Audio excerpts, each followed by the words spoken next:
Bill Belichick sat down. He's promoting a new book about winning. And he was on CBS this morning. And there was a moment where Bill Belichick's girlfriend interrupts the conversation. Jordan was a constant presence during our interview. You have Jordan right over there. Everybody in the world seems to be following this relationship. They've got an opinion about your private life. It's got nothing to do with them, but they're invested in it. How do you deal with that? Never been too worried about what everybody else thinks. Just try to do what I feel like is best for me and what's right. How did you guys meet? Not talking about this. No? No. It's a topic neither one of them is comfortable commenting on.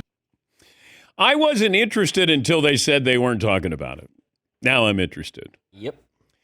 And apparently, according to the New York Post, she interrupted the interview on numerous occasions. It wasn't a one-time only thing.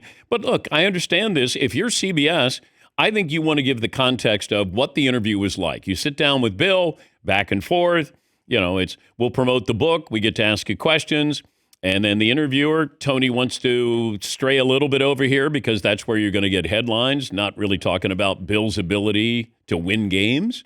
Although the other part of this is that what he had to say about not acknowledging his former owner, Robert Kraft.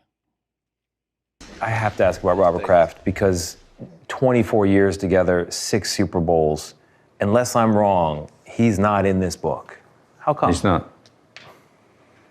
Well, again, it's about my life lessons in football, and it's really more about the ones that I experienced directly. But he's not even in the acknowledgement section.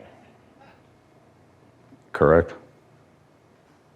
Do you feel like you were treated with dignity and respect when you were let go by Robert Kraft? Yeah, well, it was a mutual decision for us to part ways. No, Bill, it wasn't.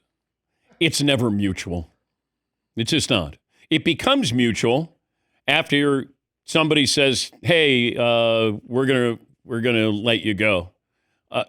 Well, wait a minute. I'd like to stay. No, I think you would like to go. It's mutual.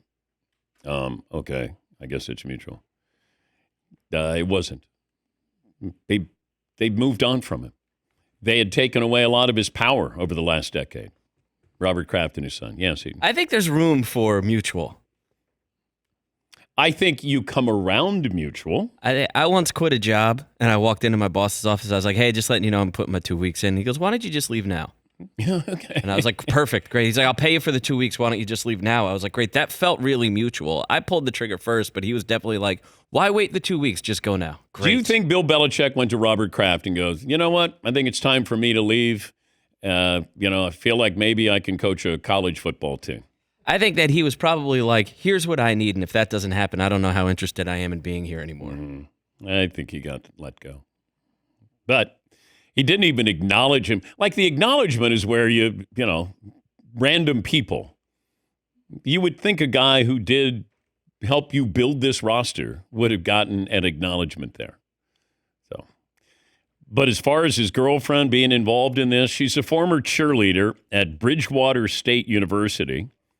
And I guess there was an Instagram photo that they met in February of 2021, and he autographed a book for her. And then last June, they were on his yacht in Nantucket. Old Bill Belichick would have been on a boat. New Bill is on a yacht. Yeah. Living that yacht life, huh? Yeah, he would have been in a kayak or something. Exactly. Yeah. Boston whaler. Yeah. Ooh, okay. Old school. Yeah. But when you're talking to a news person, it's just different than if he's talking to, Mike Florio or, Adam Schefter. But if you get that opportunity, this is part of the story. Now, I know it's not part of the book, but it is part of you and what you're doing now. You want publicity for North Carolina, and she plays a real active role here.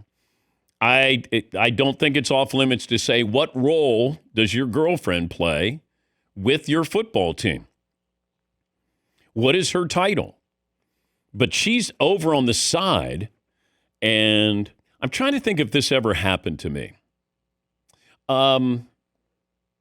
It didn't. It almost happened with Sammy Sosa in spring training because Cubs PR was there, and she wanted to shut down some questions about steroids. But I just stayed in the batter's box. I'm like, nah, I'm here. I got to ask these questions.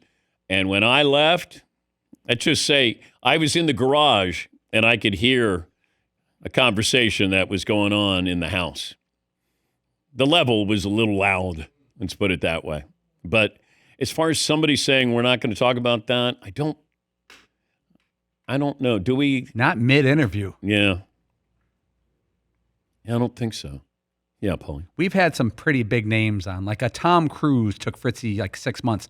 And there are occasionally some, well, he'd prefer not to talk about this and that, but not a mid-interview interruption. Well, a lot of times if they say, well, he doesn't want to talk about that. Well, when you tell me he doesn't want to talk about that, then I want to talk about that. And if I would have been told, let's say I'm part of the CBS This Morning crew and I'm doing the interview and they say, no person, I'm guessing that she would have had a preemptive strike to say no personal questions, right? But North Carolina PR should be doing this, but this is Bill, a book that has nothing to do with North Carolina. But I'm guessing, as controlling as she appears to be, that she would have said, I'm not involved in this. I'm not involved in your questions there. But it was good TV. I liked it. I'm like, I'll be damned. Look at that. They included this. Because sometimes they'll be fair and they don't want to show this, but if she was part of the interview, part of the experience.